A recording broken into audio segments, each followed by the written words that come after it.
Mga kaibigan, sa naging laban nga po ng Alas Pilipinas at ng Chinese Taipei, tinapos lamang ng ating Philippine National Team sa loob lamang ng 3 set.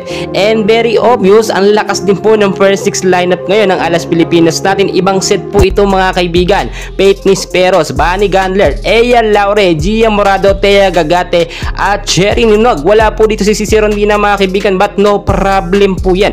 Nakita nyo naman, mainit agad ang laban dito sa set 1, no? Nakalamang or lamang na lamang agad ang Alas Pilipinas natin. Kitang-kita yung advantage na galing ng mga player natin kung ikukumpara dito sa kupunan ng Chinese Taipei. Ang naging score 25-13 lang naman mga kaibigan. So nakita natin mainit pa ang chemistry, pero lumakas ang opensa ng depensa ng Chinese Taipei pagdating po sa set 2 mga kaibigan.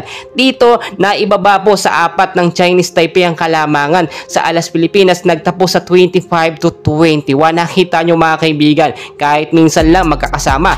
Dito nga po sa international game sa ABC Cup, etong lineup na to, itong first 6 na to mga kaibigan, wala po kasing tapo, no? Sa player po ng Alas Pilipinas, nakita nyo naman, napakaganda rin kasi ng pag-pick bilang captain. Ito nga pong si Gia Morado ng Alas Pilipinas, dahil mas nakikinig po yung mga player ng Alas Pilipinas sa mga discarding itinuturo nga po nitong si Gia Morado. Nakita nyo naman, bihira magpa-time out etong Alas Pilipinas kapag may mga error lamang, pero hindi naman po yun maiiwasan. So mga kaibigan, pagdating nga po ng set 3, very obvious naman, lamang na lamang agad tayo, early pa lamang po ng set 3. Nandito umira lang magandang chemistry at momentum po ng Alas Pilipinas natin. Nagtuloy-tuloy yung magandang momentum nila, no? At nakita nyo naman, hindi nahirapan ang Alas Pilipinas pagdating nga po sa set 3. Doon pumapalag po bago matapos itong set 3, no? Itong Chinese Taipei, pero nakita nyo naman, iba kasi yung mga paluan or mga hampasan po ng Alas Pilipinas, dahil na nga rin po yan sa napaka magagandang binibitawan na set ni Gia Morado. Tulad ng ating sinasabi,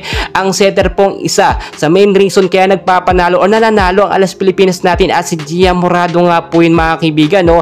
Yung tamang perfect timing sa pagbigtaw ng bola, yun po ang nagbibigay ng magandang palo sa mga spikers po ng Alas Pilipinas. Muli mga kaibigan, no? Kitang-kita nyo naman, sigurado na tayo sa finals at nakita nyo, 4 na panalo na tayo at hindi pa natatalo ang Alas Pilipinas. Dagdag din po kasi dyan ang full support ng mga Pilipino na nanonood po ng live dito nga po sa laban ng Alas Pilipinas at ng Chinese Taipei. Itignan nyo mabuti, walang katapon-tapon mga kaibigan. Kahit nagbagong first 6 lineup, kahit walang ibang star player ng Alas Pilipinas, ay nasigurado pa rin natin ang pagkapanalo, no? 3 set lamang inabot kontra sa kupunan ng Chinese Taipei. Mga kaibigan, wag na wag niyo pong kakalimutan mag-like and subscribe para ma-update ko po kayo muli sa mga susunod na laban ng ating Alas Pilipinas. Maraming salamat po sa inyo.